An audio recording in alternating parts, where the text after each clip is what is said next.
नमस्कार, praise the Lord. प्रभु जीसु ख्रीष्ट महान नाम रे मु आपण मान को स्वागत करे। मो प्रभु को दास नाथानिएल आपण माने देखुछंती एसएन मिनिस्ट्री। मोर प्रिय प्रभु को लोक माने आउ ए बड़ दिन उपलक्षे आपण मान को समस्त को आम सेवा कार्य तरफरु आम मिनिस्ट्री तरफरु एसएन मिनिस्ट्री तरफरु एबिनेजर फ्रेट टवर चाउल मेदी माथिली ब्लॉक तरफरु आपण मान को हार्दिक शुभेच्छा माने ज्ञापन करूछु। प्रभु जीसु ख्रीष्ट जन्मदिन उपलक्षे प्रभु आपण मानकर परिवार रे आपण मानकर जीवन रे प्रभु मंगल कार्य करंतु। प्रभु आपण मान को प्रचुर आशीर्वाद करंतु। प्रभु आम मानक निमंते ए पृथ्वी रे जन्म ग्रहण करथिले। प्रभु आम मानकर प्रतिटी विषय उठाइबा पई आम मानक निमंते ए धरा पृष्ठ को आसीथिले। आसीबा पछरे बहुत रीजन रहिछि, बहुत किछि विषय रहिछि, किंतु से सब कहले लंबा हो जीव। किंतु आपण माने मो ठारू अधिक भल भाव जानी तथापि मु आपण मान को कहवाक चाहे जे मनुष्यर पापर भार बहिबा पई मनुष्य सारा पृथ्वीर मनुष्य मानकर प्रत्येक मनुष्यर पापरु आ से मान को मुक्ति देबा पई परित्राण देबा पई आ जहांकर विषय रे अनेक साधु संत मुनि ऋषि अनेक भाववादी माने जहा आ भविष्यवाणी भाववाणी आकार रे जो माने कही थिले आ से सबु प्रभु जीसु ख्रीष्ट को द्वारा ही सफल हेई अछि। अनेक लोक विषय जानी नाहंती, अनेक लोक जानी छंती।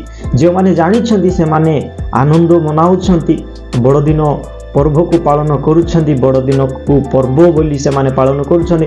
अनेक लोक जानी नाहंती, एति पे से माने बड़ दिन को आ ग्रहण करू नाहंती। किंतु मोर प्रिय प्रभु को लोक माने प्रभु जीसु जदि अछंती ताहले तांकर जन्म मध्य सत, जदि जन्म हेइछंती ताकू जदि आम माने पालन करिबा ताहले आम पई एक उत्तम विषय निश्चित भाव रे हेबो। किंतु मोर प्रिय प्रभु को लोक माने जदि आम माने देखुछु आ जेते बेले आ अनेक लोक माने एकाठी अंधार राति रे जेते बेले गोटे पाकर थिले परमेश्वर को दूत जेते बेले समान को निकट को जाई कि कहउछंती जे आमे लूक लिखि सुसमाचार 2 पर्व तार जदि 10 एवं 11 पदर देखु हेले 10 पदर लिखा जाए दूत आउ छेड़िया मानू को कहउछंती देखो मु तुम मानू को निमंते अत्यंत आनंदजनक आउ सुसमाचार आनी अछि।